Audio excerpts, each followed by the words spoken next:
This little light of mine, I'm gonna let it shine.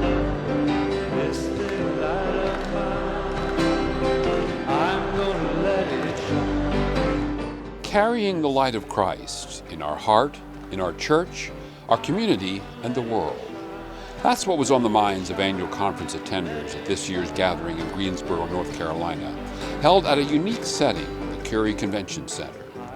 As always, conference was a time of fellowship, of hearing news of what the church is up to, and discussing issues with which the church is struggling. There was considerable apprehension preceding this gathering, with fears that the phrase, "we're not of one mind," would again dominate many of the conversations. Instead, through the gentle but persistent prodding of moderator Andy Murray, known more for his singing and songwriting than for his skill at orchestrating a business session, the gathering was remarkably cordial, despite sharp differences in biblical interpretation. The moderator kept the discussions orderly and focused on the specific tasks at hand. Brethren found themselves focusing more on worship and the work of the church than rehashing old debates. To keep a sense of fellowship within the delegate body rather than a sense of winners and losers. The tone of the conference was set by the worship services, planned by Stafford Frederick, Jan Glass King, and Greg Davidson Lizakovitz, and by song leader Sean Kirshner, with help from Jonathan Edmonds, Terry Murray, Jesse Hopkins, and Deb Waz, who blended traditional hymns with an assortment of music from other cultures, with the frequent assistance of singing group Mutual Kumquat. With brethren, you don't have to work very hard because they're wonderful singers. So my only real goal was just to get everyone singing together. I had a wonderful time just singing with everyone this week. Wednesday's sermon focused on the need to carry the light into the world. Answering the call to continue the work of Jesus is our way of carrying the light. Children were much more integrated into the services at Greensboro, coming forward each service for a children's story. One of them pre-recorded because it involved fire. And offering songs at several services, including some of the familiar tunes of Andy and Terry Murray. Figure it out without a doubt, one person at a time, 'cause Each morning began with Bible study. Bethany Seminary Dean Steve Schweitzer examined how the Scriptures instruct us to use God's light to benefit others. Conference business began with a celebration of 6 new congregations and fellowships, 2 of them in Lancaster County, Pennsylvania, 1 at a retirement community in northern Ohio, 2 Hispanic churches in Southeastern District, and a predominantly Haitian congregation that's joining the Church of the Brethren in Florida. International guests included the new General Secretary of EYN, the Church of the Brethren in Nigeria. 75% of the church was almost displaced. With your diverse support to Ecclesia Yanwa Nigeria, you didn't relent your effort by any means. You supported us in diverse ways, especially in the food distribution. We appreciate you and we thank God for the gesture you demonstrated to EYN. We know how much you have sacrificed and you are still sacrificing for Ecclesia Yanwa Nigeria, and we'll never forget you in our lifetime. The Church of the Brethren partnership with EYN was mentioned frequently.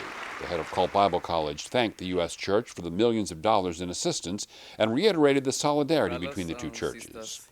Over $23,000 was raised during Friday's offering to help Nigerian brethren who are now transitioning back to their villages and starting life over again. Well, first of all, the Church of the Brethren in the U.S. has done an outstanding job in giving to the Nigeria Crisis Fund. The Nigerians still need our help. As people move back home, they are just starting all over, and so they need help at every level. Yes, this year we're concentrating on getting them seeds and fertilizer so they can plant themselves, and in the fall they'll be able to harvest, and they'll be back to living on their own again. But homes still need to be rebuilt. Schools still need to be up and running. There are just so many on every level. There's need. Progress is being made. So we want to thank everyone. Other international guests included the leaders of the Brazilian Church, Marcos and Sully Inhauser, 2 leaders from the Dominican Republic Church, and a delegation from Haiti, who reported the sudden death of the General Secretary of the Haitian Church, Pastor Frini Ili. It's a setback for the Haitian brethren, who have been seeing steady growth. And the ministry in Haiti is a holistic one, where it's spiritual and social, agriculture, everything. So with that, people seeing the work that's been done, and a lot of people joined to the church. It's no mystery why there was apprehension about this year's business sessions. The agenda was filled with issues that have divided brethren in the past: sexuality, the peace witness, and caring for creation.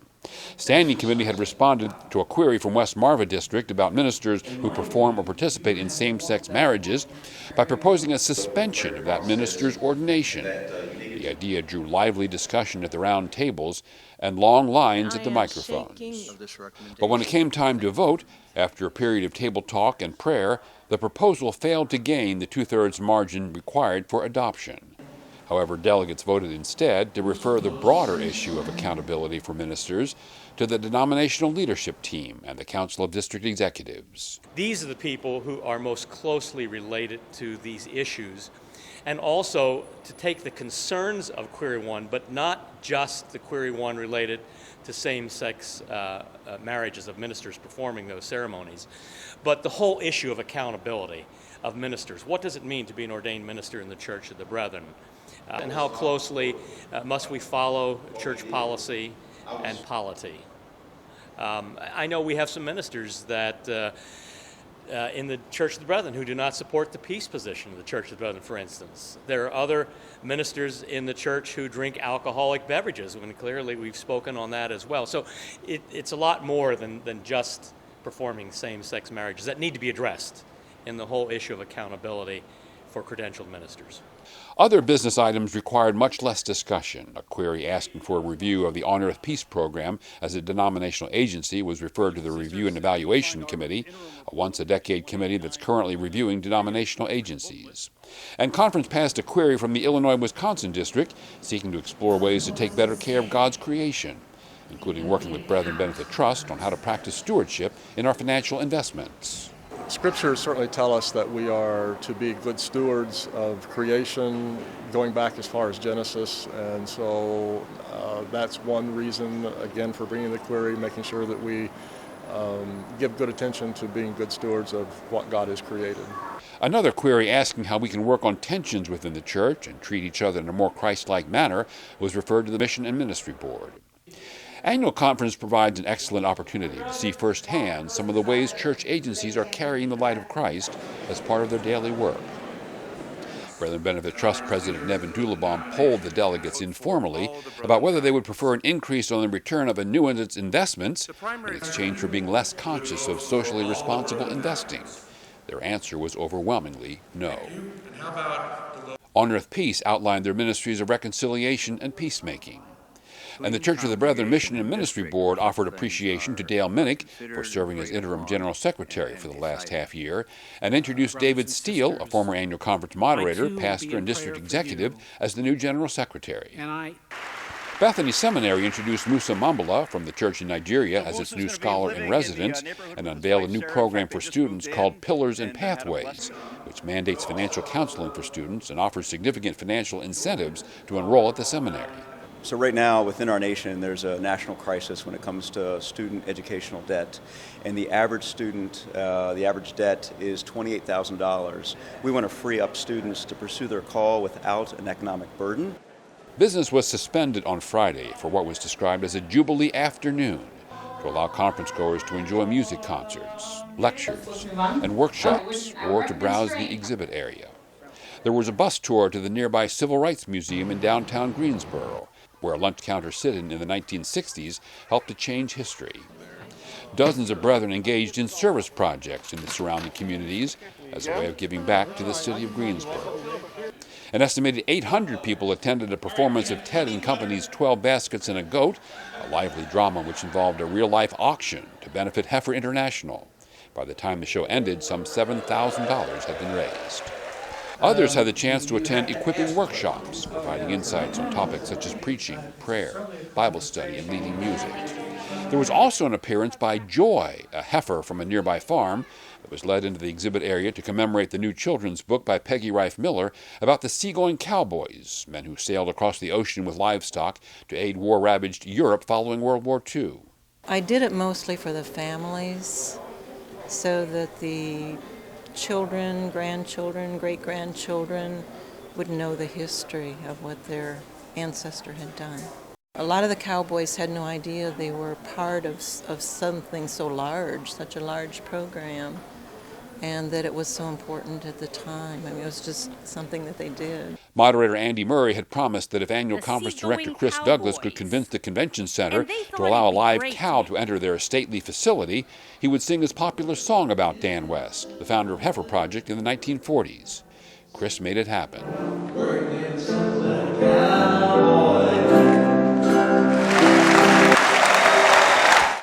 There were some familiar activities at the Greensboro gathering. Brethren Benefit Trust sponsored their annual run walk at a nearby park to remind those attending of the importance of fitness and to give conference goers an opportunity to start their Saturday with a 5,000-meter run.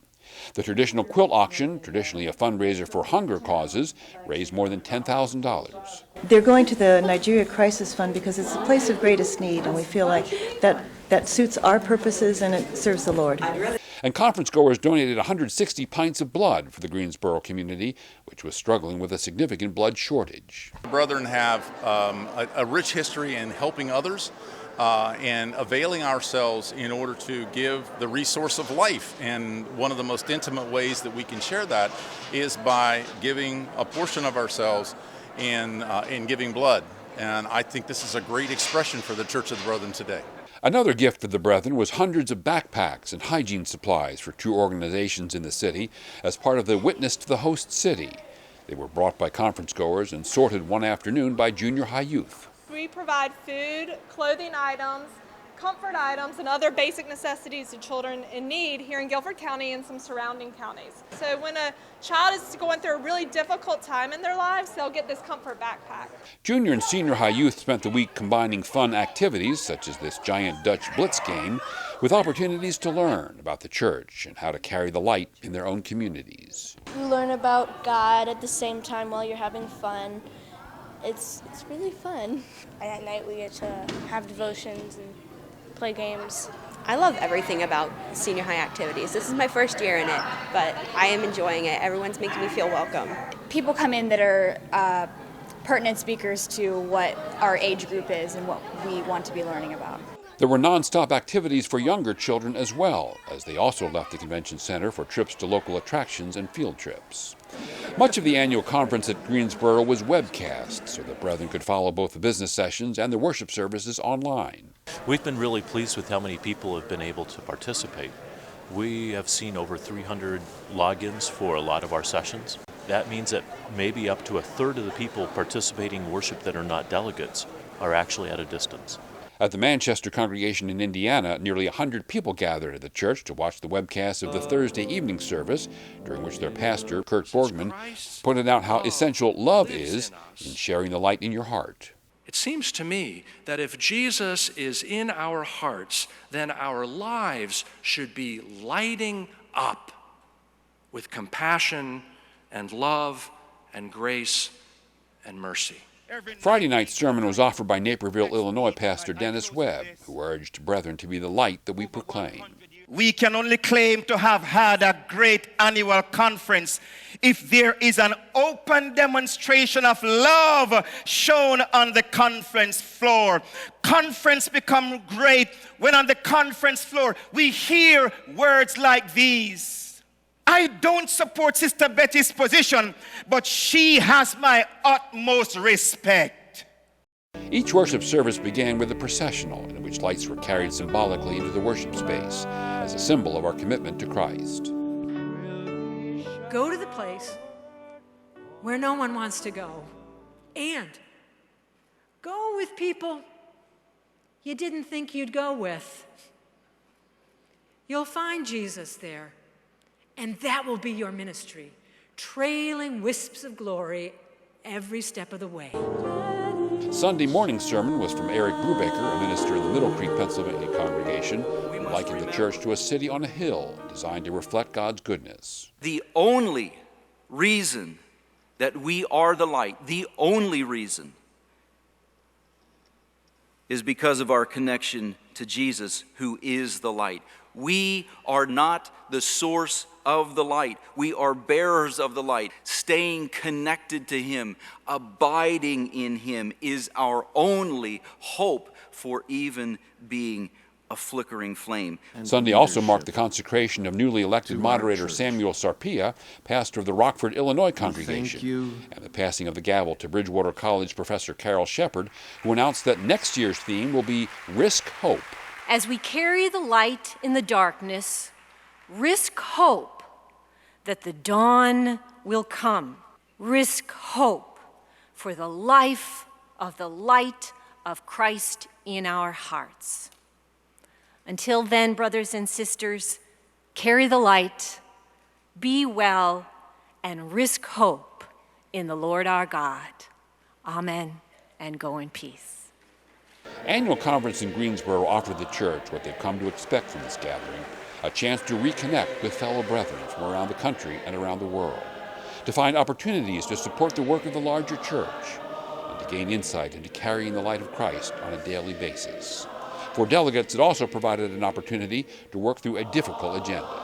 It's controversial business, but I think Andy Murray handled it very well, and with a lot of humor.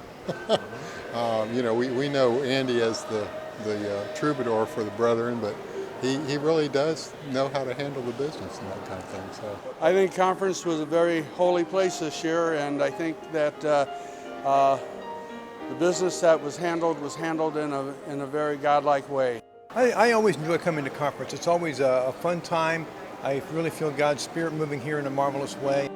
It was great. It was great. And I loved the dry humor that the moderator used, and it just lightened up all the seriousness a little bit for us.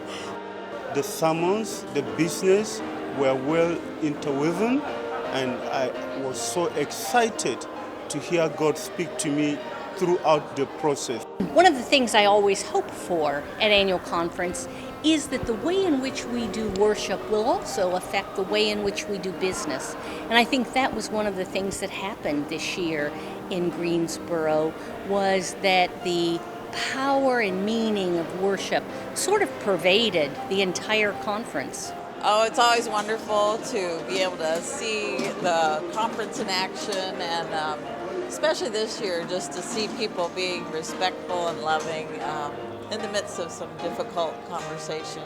The table and the forum of discussion was very helpful. We were actually pretty much of a similar mind in many respects, sometimes for different reasons. The table talk sets a tone that is so important.